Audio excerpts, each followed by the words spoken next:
ओम शांति। आज बाप दादा के 11 जून 2021 के ईश्वरीय महावाक्य हैं। मीठे बच्चे, तुम अभी सच्चे सच्चे राजयोगी हो। तुम्हें राज ऋषि भी कहा जाता है। राज ऋषि माना ही पवित्र। प्रश्न, तुम बच्चे मनुष्यों को माया रूपी रावण की दलदल से कब निकाल सकेंगे? उत्तर, जब तुम खुद उस दलदल से निकले हुए होंगे। दलदल से निकलने वालों की निशानी है इच्छा मात्रम अविद्या। एक बाप के सिवाय और कुछ भी याद ना आए। अच्छा कपड़ा पहने, अच्छी चीज़ें खाएं, यह लालच ना हो। तुम पूरा ही बनवाह में हो, इस शरीर को भी भूले हुए। मेरा कुछ भी नहीं, मैं आत्मा हूँ। ऐसे आत्म अभिमानी बच्चे ही रावण की दलदल से मनुष्यों को निकाल सकते हैं। गीत, तू प्यार का सागर है। ओम शांति। कोई समय गीत जब बजाया जाता था तो बच्चों से गीत का अर्थ भी पूछते थे। अब बताओ, तुम कब से राह भूले हो? कोई ने कहा द्वापर से, कोई ने कहा सतयुग से। जो कहते हैं द्वापर से भूले हैं वे रॉन्ग हैं। सतयुग से राह भूले हैं। राह बताने वाला तो अभी तुमको मिला है। सतयुग में राह बताने वाले को नहीं जानते हैं। वहाँ कोई बाप को जानते ही नहीं, गोया भूले हुए हैं। भूलना भी ड्रामा में नूंद है। फिर अभी राह बताने आए हैं। कहते हैं ना, प्रभु राह बताओ। हम सतयुग से लेकर बाप को भूले हैं। बाबा प्रश्न पूछते हैं बुद्धि चलाने लिए। यह ज्ञान ही निराला है ना। ज्ञान का सागर बाप ही है। बाप सम्मुख समझाते हैं ज्ञान का सागर, सुख का सागर मैं ही हूँ। तुम भी जानते हो बरोबर, पतित पावन भी एक ही बाप है। यह तो भक्ति वाले भी मानते हैं। पावन दुनिया है ही शांति धाम और सुख धाम। अब सुख धाम और दुख धाम आधा आधा है। यह तो बच्चे अच्छी रीति जानते हैं। बाप प्यार का सागर है, तभी तो सब उनको फादर कह पुकारते हैं। परंतु वह कौन है, कैसे आते हैं, यह भूल जाते हैं। 5000 वर्ष की बात है। बरोबर इन देवी देवताओं का राज्य था। सतयुग में है सदगति, फिर दुर्गति कैसे होती है कौन बताए। बाप ही आकर समझाते हैं। द्वापर से तुम्हारी दुर्गति हुई है, तब तो बुलाते हैं। तुम समझते हो यह कोई नई बात नहीं है। बाप कल्प कल्प आते हैं। अभी निराकार बाप आत्माओं को समझाते हैं। कोई भी अपनी आत्मा को नहीं जानते। ऐसे कभी कोई नहीं बताएंगे कि हमारी आत्मा में सारा पार्ट भरा हुआ है। कभी नहीं कहेंगे कि मैं अनेक बार यह बना हूँ, पार्ट बजाया है। ड्रामा को वह जानते ही नहीं। करके लाखों हजार वर्ष कहें फिर भी ड्रामा तो है ना। ड्रामा रिपीट होता है, यह तो कहेंगे ना। यह ज्ञान बाप ही बच्चों को सम्मुख देते हैं, मुख से बात कर रहे हैं। तुम जानते हो हमको शिव बाबा ने ब्रह्मा द्वारा अपना बनाए ब्राह्मण बनाया है। शिव बाबा का यह बच्चा भी है, बन्नी अर्थात स्त्री भी है। देखो कितने बच्चों की संभाल की जाती है। अकेला मैल होने के कारण सरस्वती को मददगार बनाया है कि बच्चों को संभालो। यह बातें शास्त्रों में नहीं है, यह है प्रैक्टिकल। बाप ही राजयोग सिखाते हैं। जिनको राजयोग सिखाया वह राजाएं बने, 84 जन्मों में आए। बाइबल, कुरान, वेद शास्त्र आदि पढ़ते तो बहुत हैं, परंतु समझते कुछ भी नहीं हैं। अभी तुम कोई तत्व योगी नहीं हो। तुम्हारा तो बाप से योग है, अर्थात बाप की याद है। तुम अभी राजयोगी, राज ऋषि हो, अर्थात योगी राज हो। योगी पवित्र को कहा जाता है। स्वर्ग की राजाई लेने लिए तुम योगी बने हो। बाप पहले पहले कहते हैं पवित्र बनो। योगी नाम ही उनका है। तुम सब राजयोगी हो। यह तुम ब्रह्मा मुख वंशावली ब्राह्मणों की बात है। तुमको राजयोग सिखा रहे हैं। स्टूडेंट हो गए ना। स्टूडेंट्स को कब टीचर भूलेगा क्या। जानते हो शिव बाबा हमको पढ़ा रहे हैं, परंतु माया फिर भी भुला देती है। तुम अपने पढ़ाने वाले टीचर को भूल जाते हो। भगवान पढ़ाते हैं, यह समझे तब तो नशा चढ़े। स्कूल में ICS पढ़ते हैं तो कितना नशा रहता है। तुम बच्चे तो 21 जन्म के लिए यह राज्यों की पढ़ाई पढ़ते हो। पढ़ना तो फिर भी होता है, राज विद्या भी पढ़नी पड़े, भाषा आदि सीखनी पड़े। तुम बच्चे समझते हो सतयुग से हम यह राह भूलनी शुरू करते हैं, फिर एक एक ढाका अर्थात पौड़ी स्टेप एक एक जन्म में नीचे उतरते हैं। अभी तुमको सारा याद है, कैसे हम चढ़ते हैं, कैसे हम उतरते हैं। यह सीढ़ी अच्छी रीति याद करो। 84 जन्म पूरे हुए, अब हमको जाना है तो खुशी होती है। यह बेहद का नाटक है। आत्मा कितनी छोटी है, पार्ट बजाते बजाते आत्मा थक जाती है, तब कहते हैं बाबा राह बताओ तो हम विश्राम पाएं, सुख शांति पाएं। तुम सुखधाम में हो तो तुम्हारे लिए वहाँ सुख शांति भी है, वहाँ कोई हंगामा नहीं। आत्मा को शांति है। शांति के 2 स्थान हैं, शांति धाम और सुख धाम। दुख धाम में अशांति है, यह पढ़ाई है। तुम जानते हो हमको बाबा सुख धाम बाया शांति धाम में ले जा रहे हैं। तुमको कहने की दरकार नहीं, तुम जानते हो हम यहाँ पार्ट बजाने आए हैं, फिर जाना है। यह खुशी है, शांति की खुशी नहीं है। पार्ट बजाने में हमको मज़ा आता है, खुशी होती है। जानते हैं बाप को याद करने से विकर्म विनाश होंगे। कोई कहते हैं हमको मन की शांति मिले, यह अक्षर भी रॉन्ग है। नहीं, हम बाप को याद करते हैं कि विकर्म विनाश हो। शांत तो मन रह ना सके, कर्म बिगड़ रह नहीं सकते, बाकी महसूसता आती है। हम बाप से पवित्रता सुख शांति का वर्षा ले रहे हैं तो खुशी होनी चाहिए। यह तो है ही दुख धाम, इसमें सुख हो नहीं सकता। मनुष्य शांति धाम सुख धाम को भूल गए हैं। तो जिनको बहुत पैसे हैं समझते हैं हम सुख में हैं। सन्यासी घर बार छोड़ जंगल में जाते हैं, कोई हंगामा तो है नहीं, तो शांत तो हो जाते हैं, परंतु वह हुआ अल्पकाल के लिए। आत्मा का जो शांति स्वधर्म है उसमें तुम शांति में रहते हो। यहाँ तो प्रवृत्ति में आना ही है, पार्ट बजाना ही है।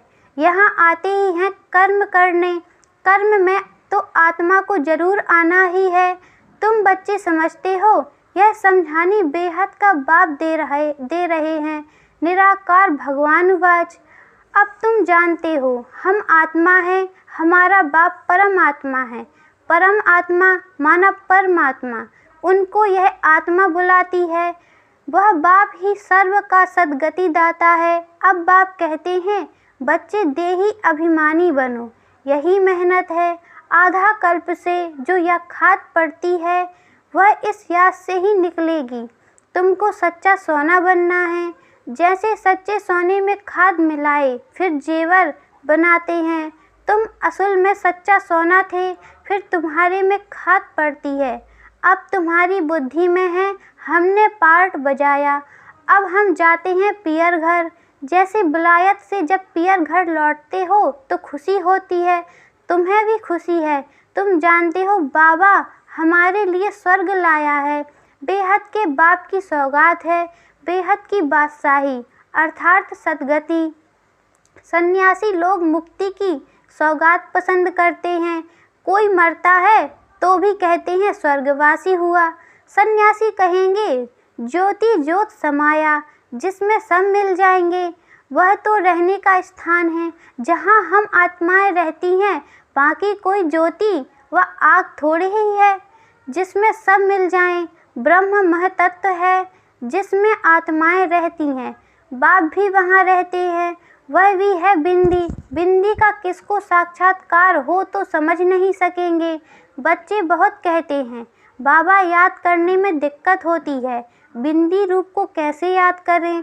आधा कल्प तो बड़े लिंग रूप को याद किया, वह भी बाप समझाते हैं। बिंदी की तो पूजा हो ना सके, इनका मंदिर कैसे बनाएंगे। बिंदी तो देखने में भी ना आए, इसलिए शिवलिंग का बड़ा बनाते हैं। बाकी आत्माओं के शालिग्राम तो बहुत छोटे छोटे बनाते हैं, अंडे मिसल बनाते हैं। कहेंगे पहले यह क्यों नहीं बताया। परमात्मा बिंदी मिसल है, बाप कहते हैं, उस समय यह बताने का पाठ ही नहीं था। अरे तुम ICS शुरू से क्यों नहीं पढ़ते हो? पढ़ाई के भी कायदे हैं ना। कोई ऐसी बात पूछे तो तुम कह सकते हो, अच्छा बाबा से पूछते हैं, वह हमारे से बड़ी टीचर है, उनसे लिख कर पूछते हैं। बाबा को बताना होगा तो बताएंगे, वाह तो कहेंगे आगे चल समझ लेंगे, एक ही टाइम तो नहीं सुनाएंगे। यह सब है नई बातें। तुम्हारे वेद शास्त्रों में जो है बाप बैठ सार बताते हैं, यह भी भक्ति मार्ग की नूंद है, फिर भी तुमको पढ़ने ही होंगे। यह भक्ति का पाठ बजाना ही होगा, पतित बनने का भी पाठ बजाना है।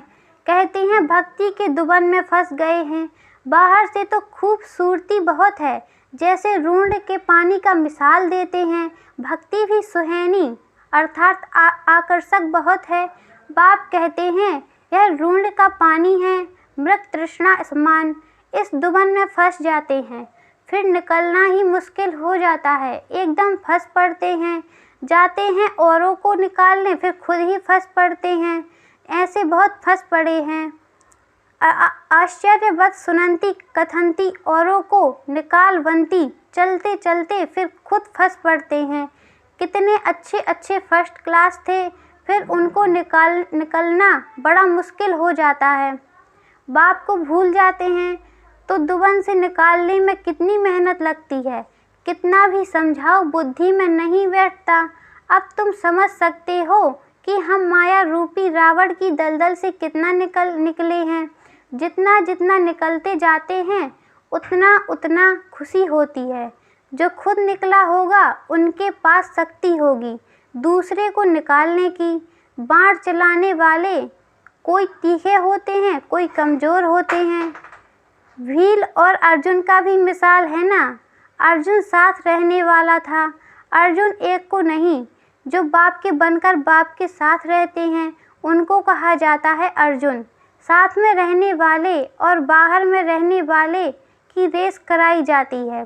भील अर्थात बाहर रहने वाला तीखा चला गया, दृष्टांत एक का दिया जाता है। बात तो बहुतों की है, तीर भी यह ज्ञान का है। हर एक अपने को समझ सकते हैं।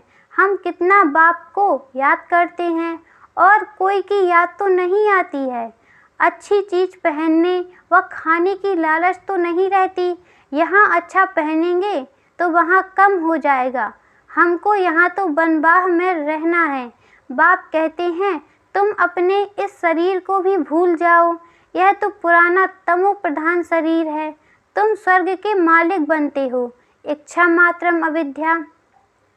बाप कहते हैं तुम यहाँ जेवर आदि भी नहीं पहनो। ऐसे क्यों कहते हैं? इसके भी अनेक कारण हैं। कोई का जेवर गुम हो जाएगा तो कहेंगे वहाँ बीके को देकर आए हैं, और फिर चोर चकार भी रास्ते चलते छीन लेते हैं। आजकल माइयाँ भी लूटने वाली बहुत निकली हैं, फीमेल भी डाका मारती हैं। दुनिया का हाल देखो क्या है। तुम समझते हो यह दुनिया बिल्कुल वेश्यालय है। हम यहाँ शिवालय में बैठे हैं, शिव बाबा के साथ। वह सत्य है, चैतन्य है, आनंद स्वरूप है। आत्मा की ही महिमा है।